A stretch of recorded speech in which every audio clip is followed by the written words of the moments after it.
Se vieron rodeados por los drones ucranianos en los campos blancos, donde la nieve se extendía en una geografía tan diferente a su tierra natal. Las estrategias que entrenaron tanto no fueron suficientes para detener esa masacre. La persecución desorganizó su avance. También fueron sorprendidos en sus defensas por fuerzas especiales enemigas. Pero tanto la geografía como la forma en que fueron enviados por los rusos no era la típica de esas tropas coreanas. Tenían mucho más para mostrar. Al combatir contra los ucranianos en Kursk,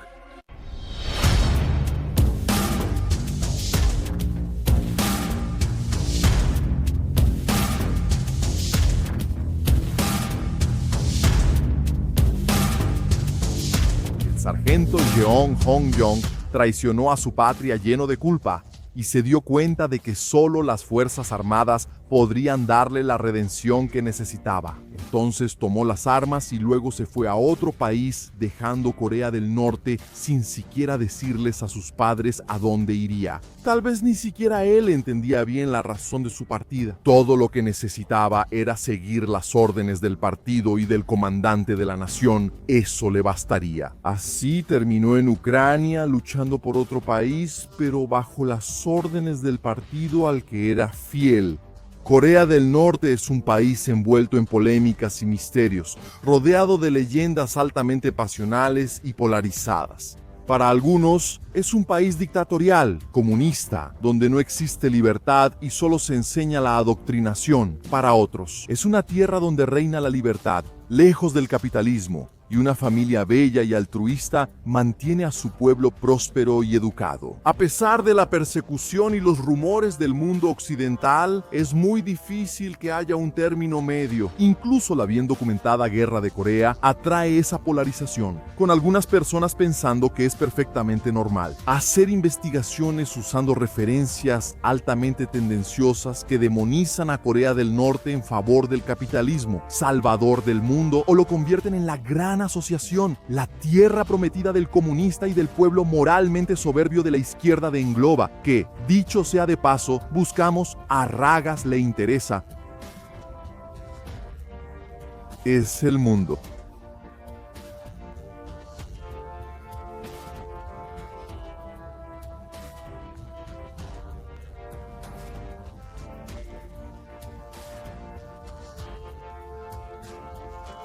Abrigo electrónico. Después de ser liderada por el Imperio japonés al final de la Segunda Guerra Mundial, el territorio fue dividido en dos regiones, una con influencia soviética y otra con influencia estadounidense. En 1948, Kim Il-sung se convirtió en el líder de Corea del Norte, teniendo como capital Pyongyang, y el apoyo del general soviético Terence Chichikov, quien también se convertiría en el primer embajador de la Unión Soviética en el país. Estos dos consiguieron el apoyo de Stalin para la invasión de la región sur de la península, aprovechando los violentos conflictos políticos que ocurrían allí. En 1950 ya comenzaba la Guerra de Corea, que culminaría con una estimación de 2 a 3 millones de civiles muertos. Tantas muertes deberían ser lamentadas, pero fueron muy utilizadas para que, a lo largo de los estudios históricos o discusiones en Internet, generaran argumentos de ese tipo. Pero hay que tener un grado muy grande de cinismo para negar las atrocidades cometidas por los estadounidenses y también por los norcoreanos. Pero este es un mundo extraño, en el que el testimonio de personas que huyeron de países vale poco y el turismo de youtubers vale mucho. Como información, la propaganda de personas llorando y amando a los líderes se considera verídica. Cuando un lado ama a esa figura y el otro cuando que te... Ese cinismo histórico de ambos lados no puede ser sorpresa. Después de la guerra, Kim Il-sung consolidó su poder y el de su familia. También hubo un crecimiento económico incluso mayor que el de Corea del Sur. Pero la estancación llegó en la década de los 80 y la decadencia poco después, ya que se acabó el apoyo de la Unión Soviética, que en 1991 se disolvía. Kim Il-sung murió en 1994, pero su hijo, Kim Jong-il, ya había asumido muchas de sus funciones. Fue un periodo difícil, incluyendo registros de una hambruna que habría matado de 200 a 400 mil personas, Sin embargo, la búsqueda de la bomba atómica seguía. Kim Jong-il falleció en 2011, siendo sucedido por su hijo menor, Kim Jong-un. 11 años después, vino la invasión de Ucrania. Putin tenía total confianza en él. Brasil quiere hacer que la economía sea más fuerte. Brasil tiene que hacer que la economía sea más fuerte. Brasil tiene que hacer que la economía crezca más. Brasil tiene que hacer que la economía sea más fuerte. Brasil tiene que lograr que la economía sea más fuerte, que la economía sea más fuerte. Tiene que ser más fuerte en Brasil, tiene que ser más fuerte en Brasil. Tiene que hacer que sea más Brasil, tiene que hacer que sea más Brasil, hacer que la economía sea más fuerte. No. ¿Cuándo surgieron las primeras conversaciones sobre que Corea del Norte suministrara grandes reservas de municiones y cohetes de la era soviética? En octubre de 2024, el Servicio Nacional de Inteligencia de Corea del Sur afirmó que 1.500 norcoreanos fueron enviados a Rusia para entrenamiento, con la probabilidad de que participen en el conflicto de Ucrania. Estados Unidos respaldó esas afirmaciones. Más tarde, nuevas especulaciones hablarían de cifras aún mayores. Los primeros videos sobre la presencia de los norcoreanos empezaron a surgir, aumentando los rumores de que se estaban preparando para entrar en batalla. Obviamente, los rasgos de esos soldados no eran una prueba concluyente. El territorio de la Federación Rusa contaba con etnias con el mismo fenotipo, como los yakutos y los buryatos. Hubo un conflicto de información, con fuentes rusas negando la presencia de norcoreanos en las batallas y los ucranianos afirmando que estaban luchando directamente contra ellos. Otras fuentes llegaron a comentar sobre el tema, como mercenarios chinos que lucharon junto a Rusia, mientras que uno de ellos relató que 153 chinos ya habían muerto en batalla. Los norcoreanos también estaban sufriendo bajas pesadas. Por lo tanto, la narrativa de la historia del sargento Jong Hong-yong se basa principalmente en lo que los ucranianos revelaron hasta enero de 2025, y hay que tener eso en mente al escuchar esta historia. Que quede claro entonces cómo es esta discusión sobre la presencia de norcoreanos en Rusia y la historia de Jong Hong-yong. Antes de que Jong entrara en combate, las municiones norcoreanas empezaron a llegar a manos de la artillería rusa. Rusia puso en funcionamiento los obuses M-46 de 130 mm fabricados en los años 60 sin que hubiera quien los fabricara. Las municiones que se usaron fueron aquellas enviadas de los antiguos almacenes de Corea del Norte. Eran equipos antiguos, pero que todavía causaban estragos. El mayor problema era que no siempre las municiones variadas que llegaron estaban en buen estado para su uso.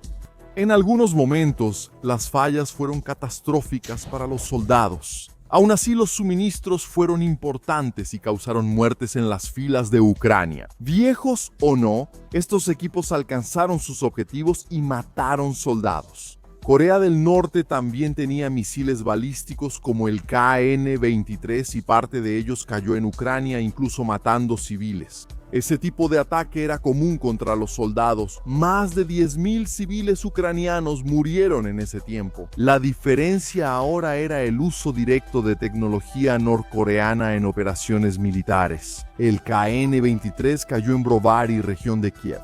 Las llamas crecieron, tiñendo de rojo el humo en la noche ucraniana. El impacto destruyó estructuras civiles, causando la muerte de un hombre de 35 años y su hijo de 4 años. Otra de las nuevas tecnologías, el Bullseye 4. El sistema apuntó a un cañón autopropulsado 90 de 155 milímetros de Ucrania que estaba atormentando a los rusos. El disparo del misil guiado antitanque del Bullseye 4 alcanzó el objetivo, pero los rusos comentaron que tenía una trayectoria atípica para un misil antitanque guiado de fuego directo y era demasiado lento en comparación con otros proyectiles. Uno de los Bullseye, probablemente tripulado por rusos, fue avistado en Kharkov y cayó en la mira de los misiles antitanque guiado ucranianos. En una entrevista, Kirill Budanov, director del Servicio de Inteligencia ucraniano, dijo que descubrieron un patrón. 8 a 9 días después de la llegada de un barco norcoreano cargado de municiones, las hostilidades se intensificarían al máximo durante hasta 2 semanas. Ucrania reaccionó. Hubo rumores de acciones del APECH, el movimiento militar partidario pro-Ucrania, en los territorios ocupados como en territorio ruso, donde habrían saboteado la línea ferroviaria transiberiana. Ucrania también usó sus armas para responder a la amenaza de las municiones de Corea del Norte. Sus drones cayeron sobre un depósito de municiones en Soltatskoye en septiembre de 2024. Hubo reportes de la destrucción de misiles balísticos norcoreanos KN-23 y KN-24. Aún en el mismo mes, más drones volaron ahora en dirección a Toropetsk. La detonación fue tan fuerte que sacudió la tierra e iluminó la noche por algunos segundos. La explosión principal causó un cráter de 82 metros de ancho y una onda sísmica de magnitud entre 2.5 y 2.8. El 18 de septiembre el fuego continuó durante la mañana, marcando la pérdida de 30.000 toneladas de municiones, lo que serían alrededor de 750.000 proyectiles. Se especuló que el ataque retrasado destruyó de 2 a 3 meses de suministros de municiones de Rusia. Fue después de estos eventos que Young debió haber llegado a Rusia para su redención, aún con un mensaje bien guardado en el pecho, uno que solo revelaría al encontrarse con los ucranianos. En ese intervalo, Putin llegó a dar una entrevista diciendo que hablar sobre estimaciones de tiempo para el fin de la guerra era algo contraproducente. Eso en una época en la que tenía ventaja en el campo de batalla y estaba a punto de recibir un refuerzo de 10.000 soldados norcoreanos para liberar Kursk del dominio ucraniano. Era un discurso como mínimo diferente de un hombre que ya había dicho que podía tomar Kiev en 2 semanas. Young no intentaría tomar Kiev, sino liberar parte de Rusia de un ejército que no conocía. El Oblast de Kursk fue invadido por los ucranianos en un ataque sorpresa en agosto de 2024.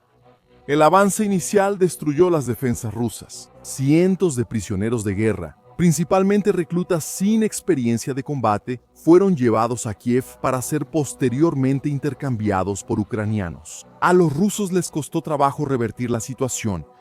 Meses después, finalmente se preparó una contraofensiva, atacando a los ucranianos desde varias posiciones. La mitad del territorio fue recuperada hasta diciembre. Uno de los puntos de disputa fue en Plekov, casi en la frontera con Ucrania. Los combates generaron una gran cantidad de equipos ucranianos destruidos. En los bordes de la aldea,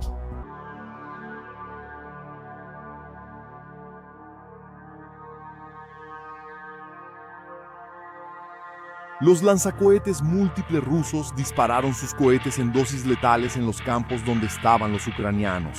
La artillería colocó morteros y obuses para trabajar donde quiera que los drones detectaran a los ucranianos. Los ataques rusos dejaron sus marcas en las afueras de Kiev, pero los enfrentamientos fueron intensos en la región.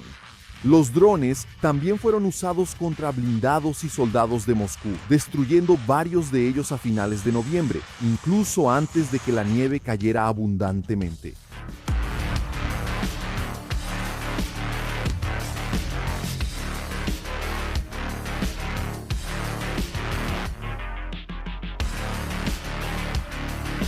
La defensa de los rusos en Plekov estaba a cargo principalmente de las fuerzas de la 20ª Brigada de Infantería Naval, pero contaban con un refuerzo importante. Young y sus soldados estaban entre los combatientes que participaban en esas misiones. Los norcoreanos empezaron a marchar en Kursk cuando la nieve ya cubría los campos.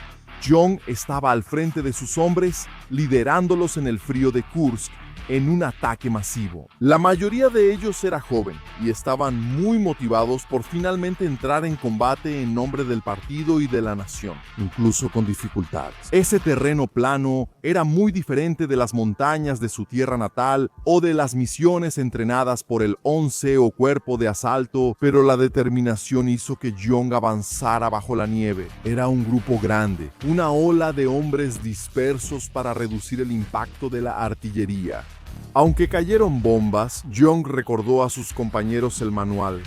Las tropas de Pyongyang debían dispersarse en pequeños grupos en caso de ser atacadas por artillería. El entrenamiento les enseñó que podían esconderse en el lugar del ataque anterior, ya que creían que la artillería no golpeaba repetidamente el mismo punto exacto. Las tropas ucranianas se sorprendieron por el estilo de avance.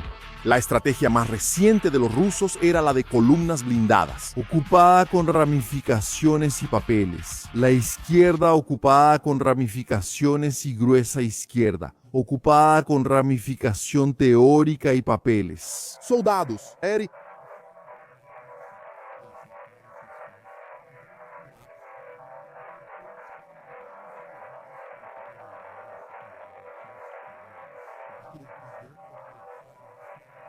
Dai y alertaron a los compañeros. Jae-yong les dijo que recordaran el entrenamiento para vencer el ataque de los drones. Al detectar un dron, debían formar un equipo de 3 personas. Uno atraería al dron manteniendo una distancia de 7 metros, mientras que los tiradores se posicionarían entre 10 y 12 metros de distancia. Si el señuelo se quedaba quieto, el dron también detenía su movimiento. En ese momento, los tiradores debían destruir el equipo aéreo con disparos precisos. Después de establecer su posición en una línea de árboles, descansaron y comenzaron a prepararse para el ataque a las posiciones ucranianas. Partieron con los rifles listos, marchando con paso firme.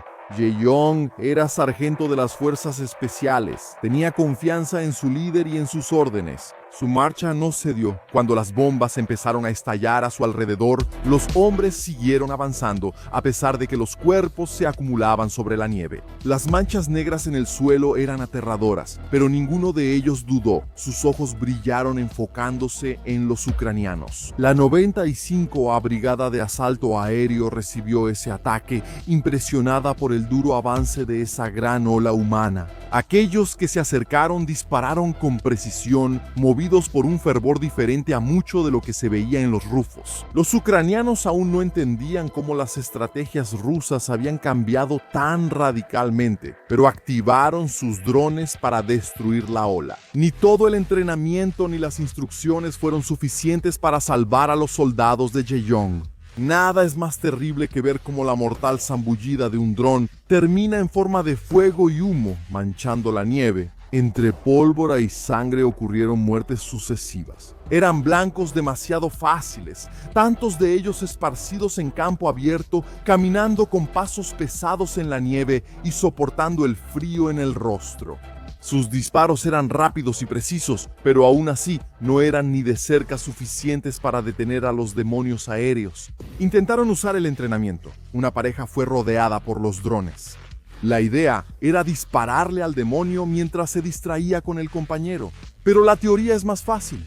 La desesperación en medio de las muertes, después de caminar entre cadáveres con las almas de sus compatriotas convirtiéndose en marcas oscuras en la nieve, cambió a esos hombres. Una ráfaga en el momento equivocado atravesó al compañero de adelante, derribando a otro más en el campo de batalla. El horror y la culpa fueron breves para el norcoreano, que tuvo todo el flujo de emociones terminado por la explosión. Poco después, la desesperación de un hombre en el campo de batalla, esa no podía ser medida. Los drones volaron buscando el mejor momento para descender sobre un soldado para causar el máximo daño, llenos de horror.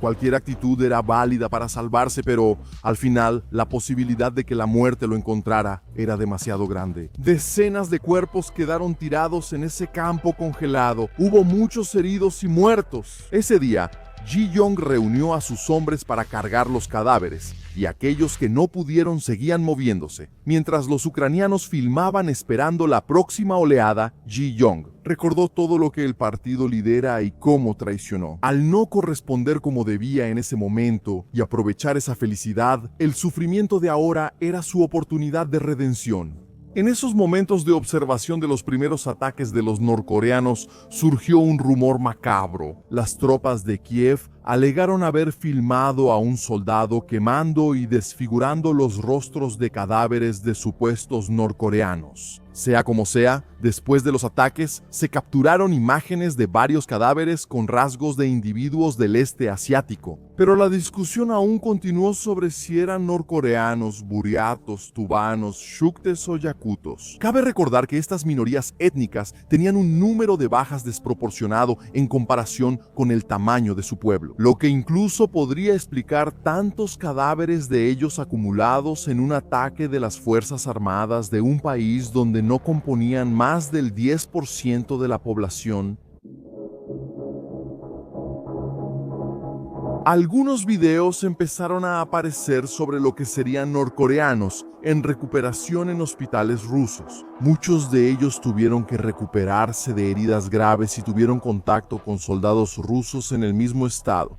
Algunas de esas imágenes generaron discusiones particulares, como una en la que un soldado con la pierna amputada era presentado, por un lado, como norcoreano y por otro, como buriato.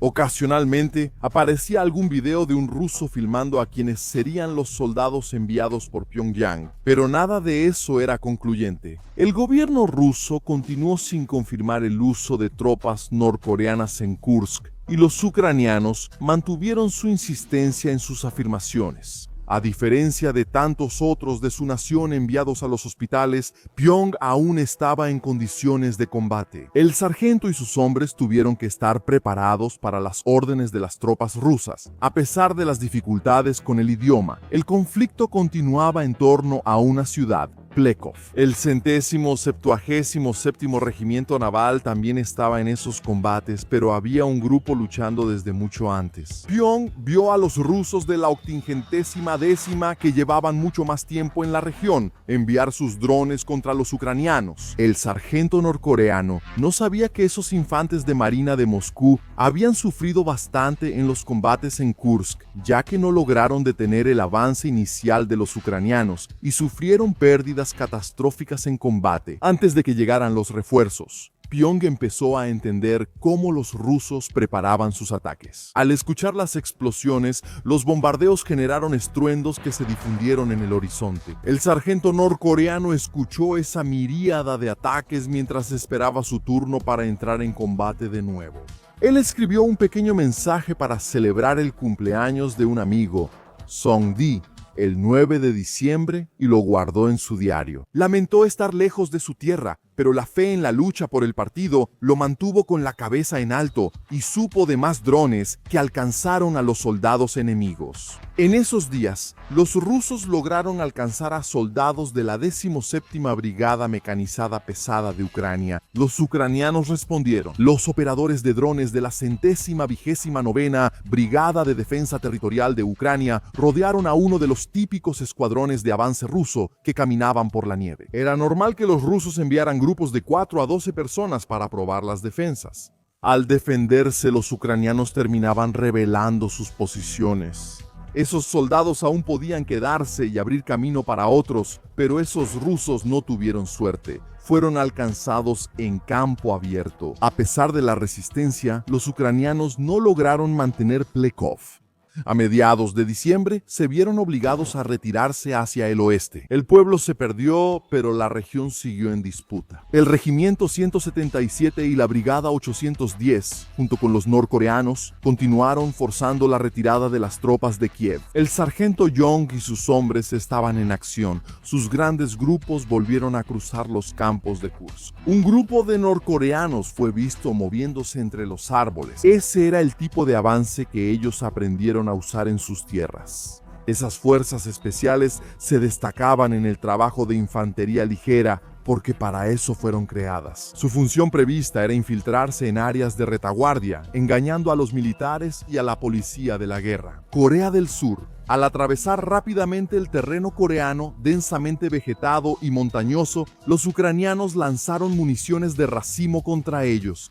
Las esquirlas desgarraron los cuerpos de varios hombres. Algunos de ellos agonizaron sobre la nieve, dejando que su sangre tiñera de rojo el blanco en sus últimos momentos de dolor. Los movimientos norcoreanos recibieron ataques precisos en medio de los árboles. Podían intentar evitar los campos, pero sus movimientos eran detectados. Ellos continuaron actuando de manera diferente a como los rusos lo hacían en Donetsk o Luhansk, avanzando al frente en grupos grandes, a veces en formación densa. Cuando las bombas cayeron sobre ellos, el daño fue aún mayor, hubo muchos impactos sucesivos. De Jong se enteró de la pérdida de muchos de sus compañeros caídos en los bosques rusos. Él caminó junto con sus colegas con la conciencia pesada. La culpa era tanta que escribió en su diario cómo traicionó una vez más a su patria al robarle a un ruso. Cuando nadie estaba mirando, pero se estaba redimiendo en el frente de batalla, sobreviviendo. Él mismo escribió que defender la patria era considerado un deber sagrado de un ciudadano, algo que constituía toda su felicidad. Él seguiría incuestionablemente las órdenes del comandante supremo Kim Jong-un, aunque eso le costara la vida. Más tarde, los sobrevivientes estaban en posición en medio de la línea de árboles. De Jong avanzó orgulloso de estar en la lucha contra el imperialismo y de ser un soldado en la lucha de clases. No sabía que en ese momento los drones ucranianos venían hacia ellos. La posición fue entregada por el 6º Regimiento de Propósitos Especiales a la artillería. Las explosiones frenaron el avance. De Jong no lo sabía, pero los operadores de las fuerzas especiales ucranianas ya estaban marchando por la nieve. Sorprendieron a los norcoreanos y rusos. Escondiéndose de la artillería en los agujeros que habían cavado, uno de ellos lanzó una granada contra los búnkeres improvisados. La explosión hizo que la carne de los hombres temblara y se rompiera. Los soldados se mantuvieron escondidos, lo que hizo que los ucranianos se agacharan frente a la entrada de los agujeros y comenzaran a disparar. Sin tener a dónde ir, los hombres murieron abrazados a sus AK, sin siquiera tiempo de usar las granadas contra sí mismos. Una orden que guardaban para sí mismos para evitar ser capturados por los demonios occidentales. El diario del sargento Jong Hong-jong fue capturado por las fuerzas especiales ucranianas y las partes menos sensibles fueron reveladas al público. De acuerdo con Kiev, esa era una de las pruebas de que Pyongyang había enviado tropas para apoyar a Putin, principalmente para la recuperación de Kursk. Rusia no confirmó nada, ni siquiera el estilo de ataques diferente al de los rusos en Kursk. Podrían ser estrategias de las tropas formadas exclusivamente para expulsar a los ucranianos de ahí, y los rasgos asiáticos de esos soldados aún no eran una evidencia concreta. Jong Hong-jong fue una de las víctimas de esa misión. Con 5 meses de los ucranianos dentro de Rusia, ahora el conflicto puso la sangre de otras naciones en ese suelo. Las tropas norcoreanas estaban a prueba, enviadas a esos campos fríos y experimentando el fuego ucraniano. Poco a poco se fue aprendiendo sobre ellos, pero aún habría más historia por contar. El 6º Regimiento de Propósitos Especiales, que elogió a esas tropas norcoreanas, entraría en combates feroces, intentando capturar a algunos y poniendo a prueba el entrenamiento de los soldados, tan elusivos y polémicos como la política de su país.